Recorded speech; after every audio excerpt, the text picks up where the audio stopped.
Experts की माने तो 90% लोग पुरानी कर प्रणाली के माध्यम से ही टैक्स देते हैं, जिसमें एक पैसे का भी फायदा नहीं दिया गया है। मोदी सरकार नई कर प्रणाली के माध्यम से सिर्फ हेडलाइन मैनेजमेंट का काम कर रही है।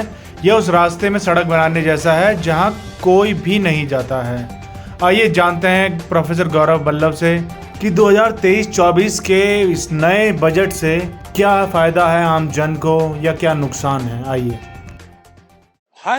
आम बजट देश में उस समय की प्रमुख आर्थिक समस्याओं के ऊपर बनता है। आज देश के ऊपर बड़ी आर्थिक समस्याएं क्या है?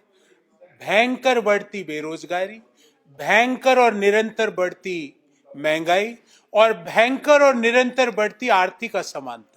पर पूरे बजट भाषण में वित्त मंत्री ने बेरोजगारी, गरीबी और आर्थिक असमानता शब्द का प्रयोग तक नहीं किया। तो ये बजट किसके लिए बनाया गया है, इससे ही स्पष्ट हो जाता है। हाँ, जो नई कर टैक्स रिजीम है उसमें छोटा सा फायदा देने का प्रयास किया गया, पर मैं हमारे सारे दर्शकों को या देखने वालों को बताना चाहता हूं कि देश में दो तरह की टैक्स रिजीम्स है।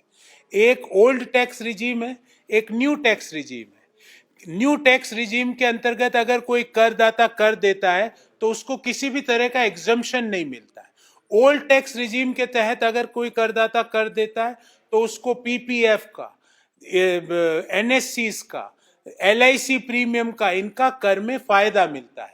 तो अधिकतर लोग और एक्सपर्ट्स का मानना है 90% लोग ओल्ड टैक्स रिजीम के तहत ही कर देते हैं और ओल्ड टैक्स रिजीम में एक नए पैसे का भी फायदा नहीं है। तो सरकार ये जो न्यू टैक्स रिजीम में फायदा देकर सिर्फ हेडलाइन मैनेजमेंट का प्रयास कर रही है। सरकार उस रास्ते पर रोड बनाने का प्रयास कर रही है जहां कोई जाता ही नहीं है। जहां लोग ट्रेवल करना चाहते हैं, जहां चल रहे हैं, वहां पे रोड या वहां पे व्यवस्था या यहाँ पे कर रियायत नहीं दी गई है। तीसरी और अंतिम बात, इस बजट में एक हीरे को तो सस्ता किया गया और आटे को महंगा किया गया।